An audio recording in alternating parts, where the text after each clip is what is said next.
Hello, hello, hello. Welcome to or back to my channel. Thank you for stopping. Thank you for watching. My name is Angel, and today I'm going to be filming handmade tools for my beginner witch practice part 2. So if you haven't seen part 1 of this video, or this collection of videos maybe that I could call it, you're very welcome to go back and watch it. As I mentioned in that first video, I do like to make my own, or as many as I can, of my own tools for my beginner witch practice. So I showed a couple on that video, and I'm going to continue showing a couple on this video as well, obviously. And we're going to jump straight back in with, actually with an air dried clay incense holder. So I wanted an incense holder for another deity altar that I was making, and I couldn't find anything that kind of suited what I wanted, so I decided to make my own.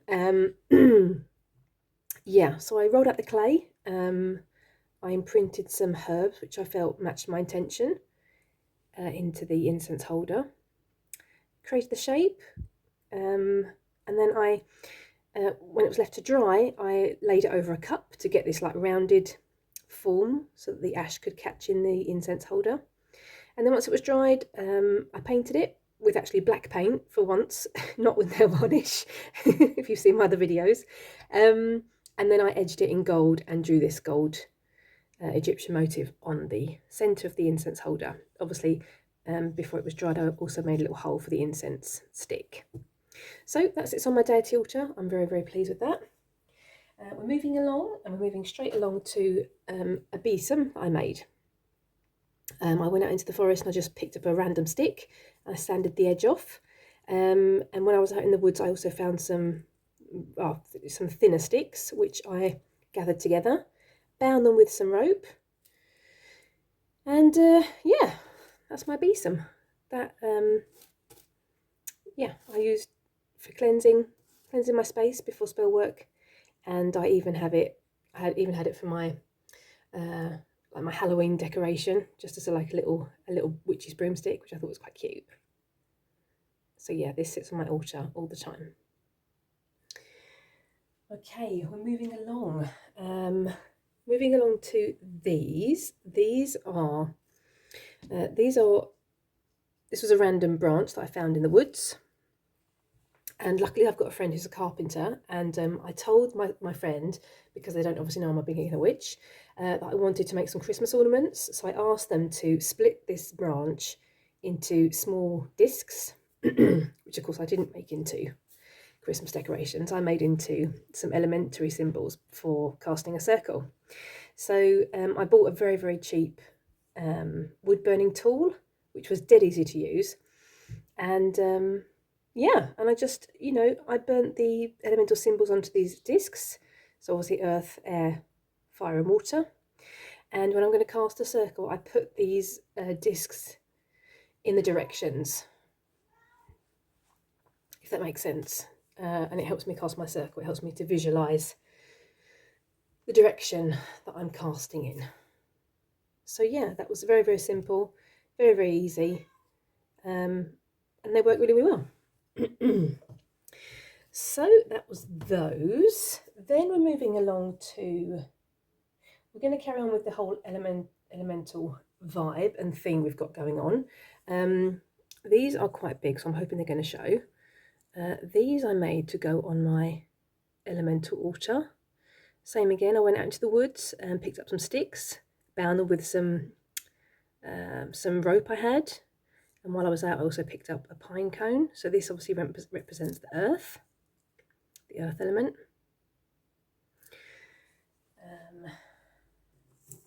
Then we have the air element. Let's see if I can grab this. This is also quite a large one. And it's the same again. I just bound them with some rope. And then I hang them on my elemental altar. And this one I added to a little bell to it, because obviously it represents air and movement. Moving on to fire. This one's a little bit smaller. So this is my fire element. And then I used this stone, which I don't know what the stone was. I had it from years and years and years ago. It was on a necklace, which I'd never used. So this came off the necklace, and I felt it, you know, represented the colour of fire quite well. So that's that. And then last but not least, we've got water. And that's this one here. This was a shell I picked up when I was away in a different country, and even this little piece of coral. So that represents water for me. And as I mentioned, these hang on my elemental water. So they were very, very simple to make. A lot of fun to make as well. This I've shown before. If you've watched my blood moon cycle video, you'll have seen my goddess before. This is my inner goddess. This is to remind me of my inner goddess. She sits on my altar, and I cut her out of just some cardboard that I had lying about, and then I collaged the background and even her herself. And I used like a random small face that I also found in a magazine, which I thought, you know, suited quite well. So blue for me is for healing, and obviously pink is for self-love and for love generally. So as I mentioned, she sits on my altar and she reminds me of my inner goddess. Speaking of collage, this collage that I did sits on my moon altar. Obviously it's a collage of the moon. And it's the same again. I just ripped out some, you know, blacks and some greys from different magazines that I had. Some lighter greys and some creams and some whites. And I scrunched up the paper. And then I just collaged an image of the full moon onto the paper. I also went around the moon in a silver pen and added some silver stars. And yeah, this represents obviously the moon for me. And it sits on my moon altar. So I'm really happy with that.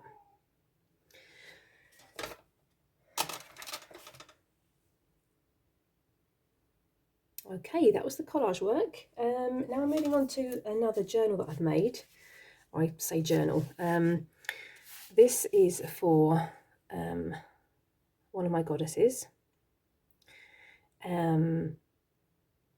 This was made out of a pizza box, if you can believe that or not. And this, unlike if you've seen the other video, you'll have seen my tarot spread junk journal that I made. And that one, I added the actual signatures to the actual cover, which I didn't with this one. I decided to make a separate individual signatures, and then once these are finished, once I've used them up, I can just pull them out of this cover and then pop another signature in. Now these signatures, they're made out of packaging paper that I've received, and I thought instead of binning them, I thought I would recycle them and use them for this. So this was made out of cardboard as well.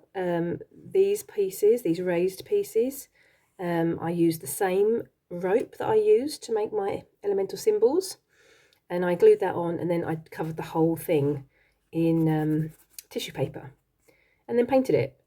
And yes, you would be correct, this is nail varnish.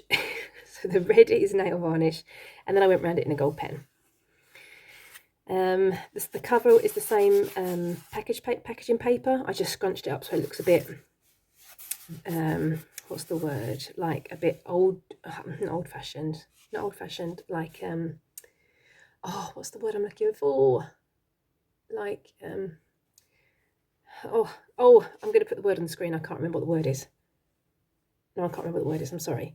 And then I just used some spray paint, and I sprayed off the edges, and then I even sprayed some paint on my hands, and then just like rubbed it into the corners to make it look, what's the word? Distressed, perhaps, is the word I'm looking for. Same on the back. I don't know if you can see that gold sparkle there. And then inside, as I mentioned, this is literally just a cover. Let me see if I'm going to get this in shot. So this is just a cover, and these first pages slot in. And then I've even done exactly the same on the back. See if I can get this in camera shot as well. And it's the same again. These just slide in, So this is almost like a sleeve that holds the signature in place. So yeah, so that's that. And then when I use this up, I pull it out, replace it with a new one, and obviously keep this one in a safe place. So yeah, that's dedicated to one of my goddesses. Okay, we're moving along to divination tools. Now, I showed you my doll parts if you've seen the first video. If not, go back and take a look at that. That was a really great idea, which I got from a channel called Pink Tourmaline Witch, I believe the channel name is. In this bag, this gorgeous sparkly bag, is my charm collection. Now, I use this for divination. This is a charm collection that I've gathered over, I want to say, like maybe 4 months or something like that.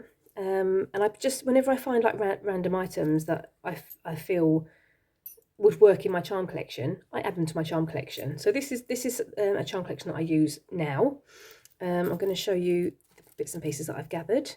So for instance, I've got a shell here which I found on holiday, and this reminds me of, like, obviously like a spiral. Let's have a look here. I've got a piece of string, a piece of rope. I'm going to say this is a knob, and if you come from England, that word is really going to distress you. But like the kind of knob that you have on like a little cupboard. This coin I found at work, and it reminds me of like a genie's lamp. It's not, but it just reminds me of that, for like granting wishes or making wishes. A little disco ball. A feather charm which I had on an old bikini. A random dice. A clasp or a hook. A stone that reminds me of the moon, like the waning or the waxing moon. A bead that reminds me of a teardrop made out of a shell. Then I've got a regular button, a stone heart,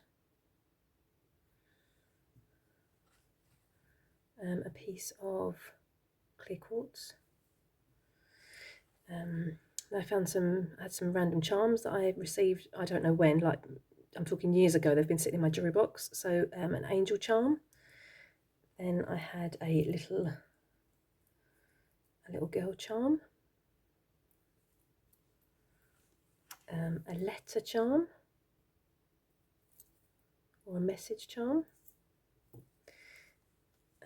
a watch charm. Then I found a broken key, a piece of jasper, another coin, a clasp that actually goes on a jumper, but it reminds me of a butterfly, a piece of milky quartz which I found out on a walk, which reminds me of a mountain, or the shape of a mountain. This, it's not actually a ring that you wear, it's just like a ring. I'm assuming it's maybe like for what's it called, like some kind of sewing or crafting ring. This was a random saint charm that I found in a second-hand wallet that I'd bought. Then I've got some runes. Let's have a look here. Then I've got a male and a female.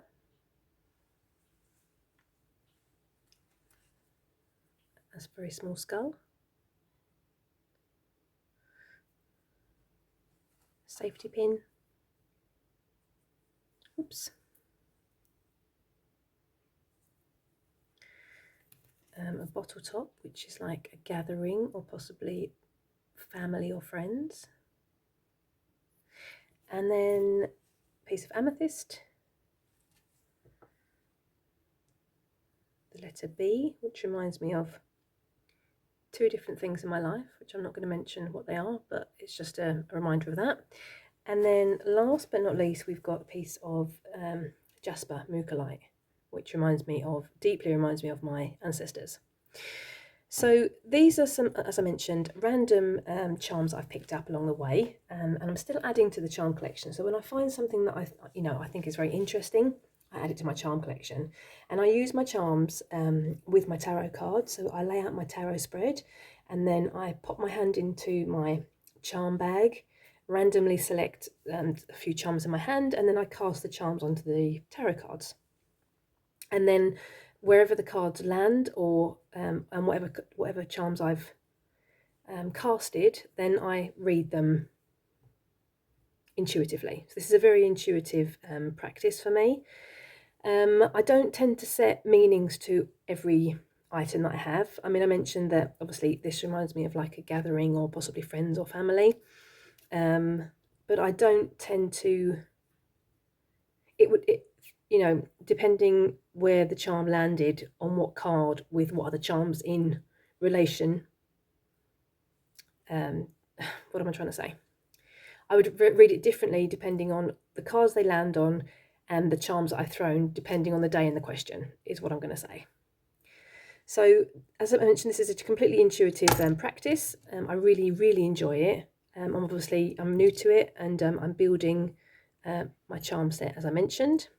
But it's quite enjoyable, when you find random things when I'm on my walks, or like I found this just out in the street, and I was like, oh, that would be fantastic for my charm collection. I haven't pulled it yet, and I haven't cast it yet, so we'll see what that means when it's pulled, when it's cast, and when it lands on the card, depending on the question. That's going to be an interesting one.